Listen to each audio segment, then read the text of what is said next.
பார்க்க எனக்கு கஷ்டமா இருக்கு. உனக்கு இந்த கல்யாணம் பிடிக்கல, ஆனா என்னால அதை நிறுத்த முடியல. நீ இங்க வந்ததுலேருந்து ஒரு நாள் கூட சந்தோஷமா இருந்ததில்ல. உன் மனசுல நீ தப்பு பண்ணிட்டேன்னு தோணிக்கிட்டே இருக்கு. எனக்கு அது புரியுது. நீ இங்க வந்ததுனால உன் வீடு ரொம்ப கஷ்டத்துல இருக்கு. எனக்காக தான் வீட்டை விட்டு வந்த. ஆ- ஆனா இப்படிலாம் ஆகும்னு கொஞ்சம் கூட யோசிச்சதே இல்ல. உனக்கு வேற யார் கூடயும் கல்யாணம் நடந்துடக்கூடாதுன்னு தான் நாம சீக்கிரமா கல்யாணம் பண்ணிக்கணும்னு சொன்னேன். ஒரு விஷயத்தை 2 பேர் பண்ணா அது 2 பேருக்கும் சந்தோஷத்தை கொடுக்கணும். ஆனா இங்க அப்படி இல்ல. நான் மட்டும் எங்க வீட்டுல கம்ஃபர்டபுளா கல்யாண மூட்ல இருக்கேன். நீ எப்பவும் உங்க வீட்டை நினைச்சு அழுதுகிட்டே இருக்க.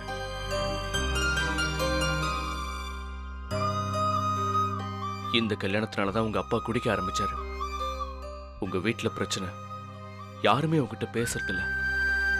நீ தனியா இருக்க, இது எல்லாமே எனக்கு புரியுது. அதனால நல்லா யோசிச்சு தான் சொல்றேன். நீ உங்க வீட்டுக்கு போயிடு சக்தி.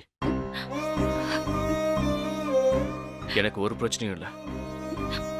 போயிடுனா அப்படியே போயிடுன்னு சொல்றியா? உனக்கு நான் வேண்டாம் அப்படிதானே? அப்படி இல்ல சக்தி, எனக்கு நீ எப்பவும் வேணும். ஆனா இப்படி அழுதுகிட்டே இல்ல. எனக்கு சந்தோஷமான சக்தி வேணும். என்னால உனக்கு அதை தர முடியலனா எதை சந்தோஷமோ அதை நான் கொடுக்கணும்ல. இப்போ நீ இங்க இருந்தா நான் மட்டும்தான் இருப்பேன். ஆனா உன் வீட்டுக்கு போனீனா அப்பா அம்மா ரேவதி எல்லாம் இருப்பாங்க. அப்ப நீ நான் எங்க போயிட போறேன்? இங்கதான், மதுரையில தான் உன்னை சுத்தி சுத்தி வருவேன். வேற ஒரு டைம்ல நாம சேர்ந்திருக்கிறத பத்தி யோசிச்சு பார்க்கலாம். என் மேல இருக்கிற கோவத்துல தானே இப்படி எல்லாம் பேசுற? இல்ல சக்தி, எனக்கு உன்னை ரொம்ப பிடிக்கும். அதனாலதான் சொல்றேன். உனக்கு உங்க வீட்டுக்கு போறதா சந்தோஷம்னா தாராளமா போ. என்ன நினைச்சு நீ ஃபீல் பண்ணாத. இந்த கல்யாண ஏற்பாடெல்லாம் நினைச்சு யோசிக்காத. அதை நான் பாத்துக்கிறேன். நீ சந்தோஷமா இருக்கணும், எனக்கு அதான் வேணும். எங்க வீடு எனக்கு பிடிக்கும் தான்.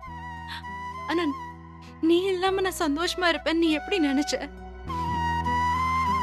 நீதான் என் கூட சந்தோஷமா இல்லையே. நான் தான் டெய்லி உன்னை பாக்குறேனே.